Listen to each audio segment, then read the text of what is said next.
के एक auto rickshaw वाला जो रेलवे स्टेशन के पास इस गरीब बस्ती के अंदर रहता है, साबड़े नाम का, जिसकी उम्र महज 27 साल बताई गई है।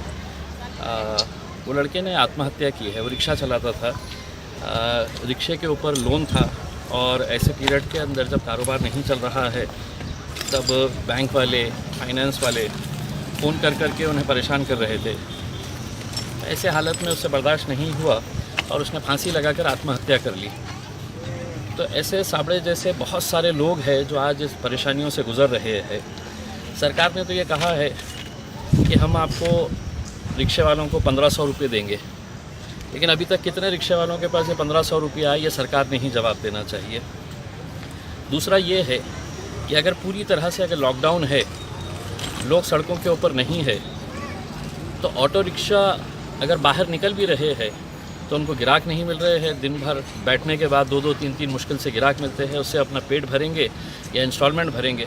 तो हमारी मुख्यमंत्री उद्धव ठाकरे साहब से और प्रधानमंत्री साहब से विनती है कि टीवी के ऊपर आते वक्त इन गरीबों के बारे में भी फिक्र करें, क्योंकि ऐसे नौजवान लड़कों की अगर मौत हो रही है, वो अपनी जान दे रहे हैं, तो इसके लिए कोई ना कोई तो ज़िम्मेदार है और ये ज़िम्मेदारी सीधा सरकार के ऊपर जाती है।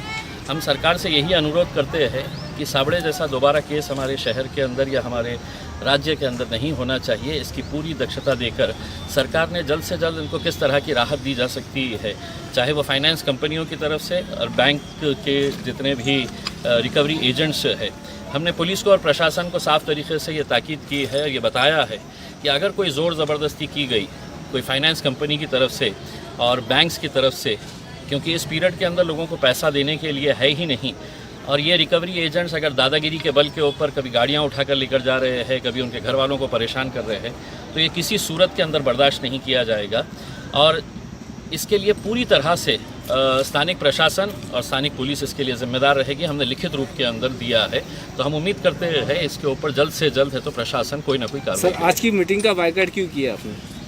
देखिए, उस मीटिंग के अंदर मैंने जाने का इसलिए फ़ैसला नहीं किया कि एक तरफ मीटिंग में जाकर सिर्फ ये सुनना कि हमने कितना अच्छा काम किया है, और दूसरी तरफ ज़मीन के ऊपर इस तरह अगर कोई गरीब ऑटो रिक्शा वाला अपनी जान गंवा रहा है, अपनी जान दे रहा है, सिर्फ इसलिए कि प्रशासन और सरकार की अनदेखी हो रही है इन लोगों की तरफ, तो मेरा यहाँ आना ज़्यादा अहम था, ना कि उस मीटिंग के अंदर बैठकर जो सिर्फ अपनी पीठ थपथपाते हैं कि हमने कितना अच्छा काम किए है करके। अगर अच्छा काम किए होते तो शायद ये लड़के की जान बच जाती थी। आज उसके परिवार के ऊपर क्या बीत रही है, उसके माँ के ऊपर, उसकी पत्नी के ऊपर क्या बीत रही है, शायद उस मीटिंग के अंदर बैठे अधिकारियों को एहसास नहीं है।